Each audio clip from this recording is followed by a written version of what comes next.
Hi everyone. Okay, so we're going to be continuing with the previous video on how to draft the back side of our corset top. Remember that we already posted a video on how to draft the front side, so if you didn't watch that, please go back and we watched the video. So we're going to be doing the corset top, sorry, the back side rather. So you know that for the front side, I took about 25 inches for my length for the front top. For the back side, we are going to be reducing that length by 2 inches, and that's because we have a side bust that we are going to fold on the front part.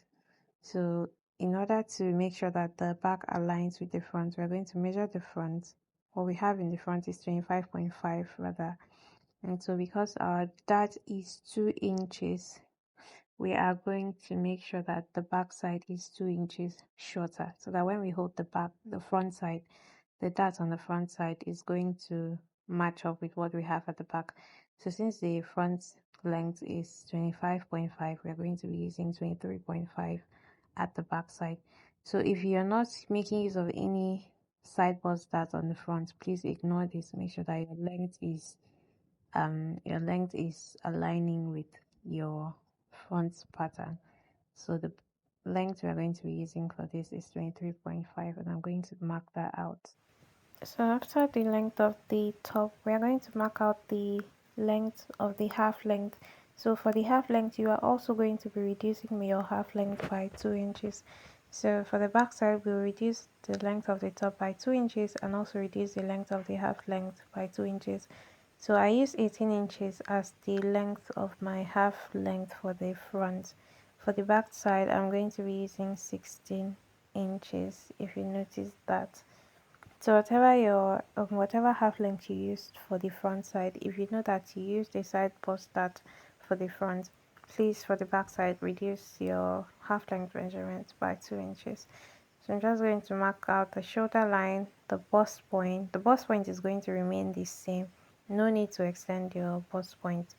I know we're going to be using the bust point so that it will guide us when we are drafting the dart. So your bust point will remain the same. Your half length will be reduced by 2 and the length of the top will reduce by 2 inches as well.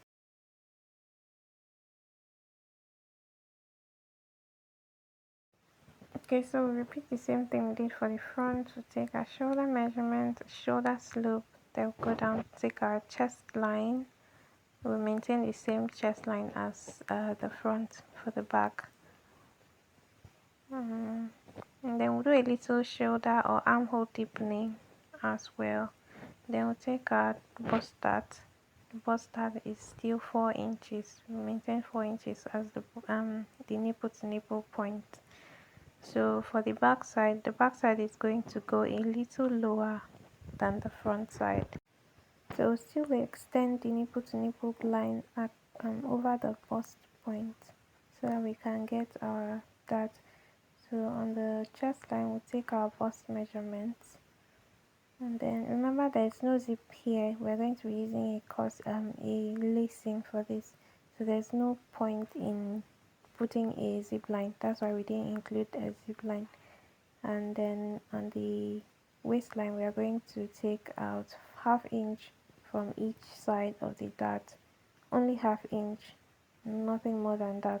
We are going to go up on the hip line by 1 inch, and then we're going to connect that to the dart leg.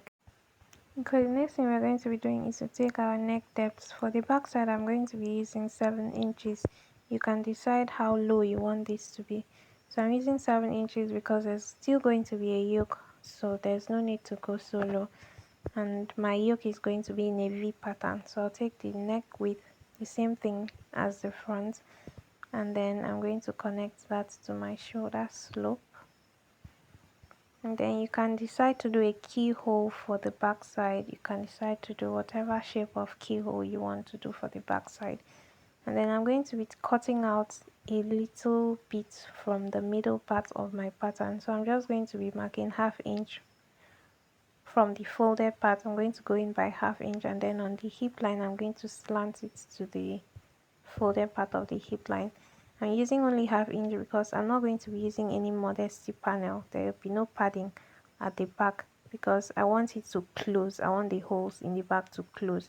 That's why I'm just cutting out only half inch from the back fold. So if you want your spacing to be so open at the back and you want to have a panel, you can cut out more. So the next thing we'll do is to take our measurements. So your measurements should start from the folded part, not from the half inch you marked out.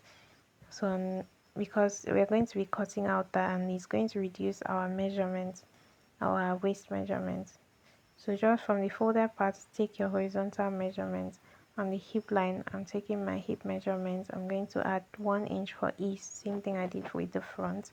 And then I'm going to be adding my seam allowance. There's no dart that goes to the hip line, so there's no need to replace anything at the hip.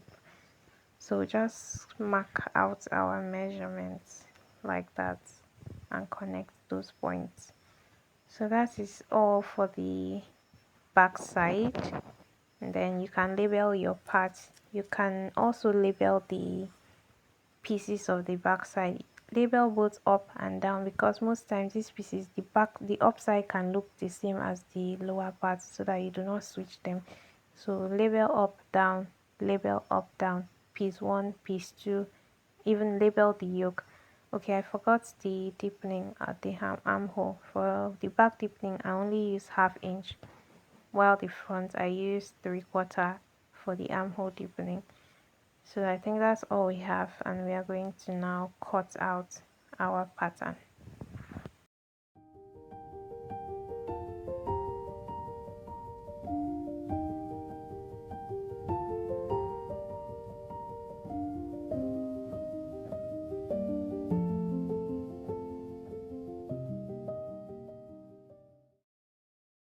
So we're going to fold the side bust dart for the front.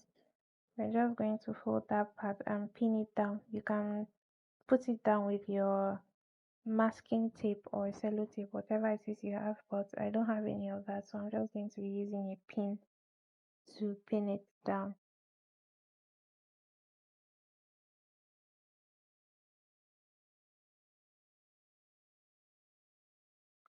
So you see that there are parts that is going to be unmatched, so you can match it back with your curved ruler.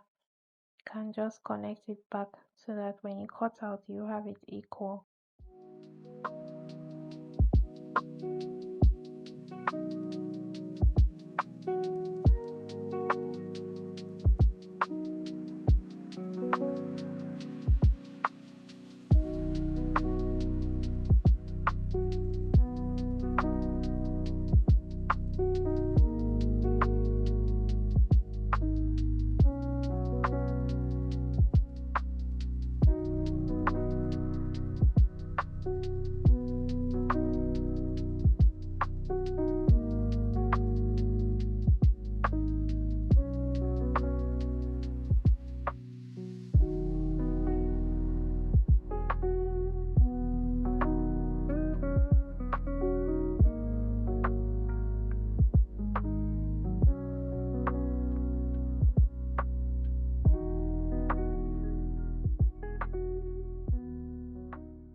Okay, so these are all the pieces we have of our front parts.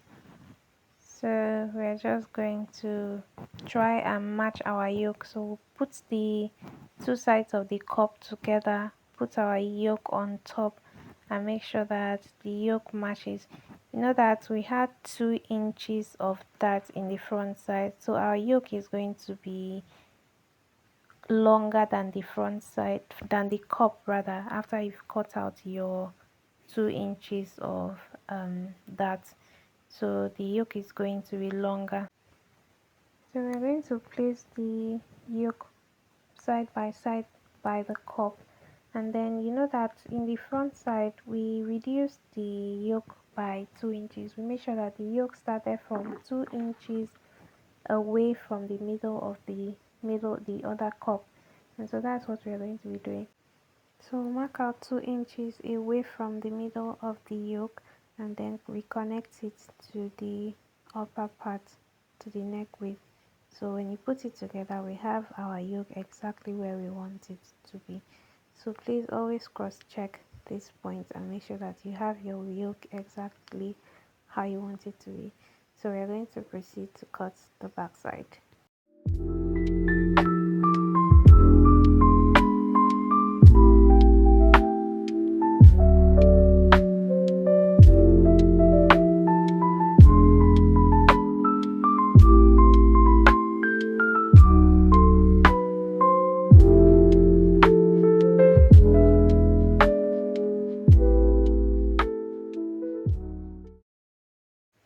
Okay, so after we have cut out the back pieces, we're also going to be matching the yoke and make sure that everything aligns.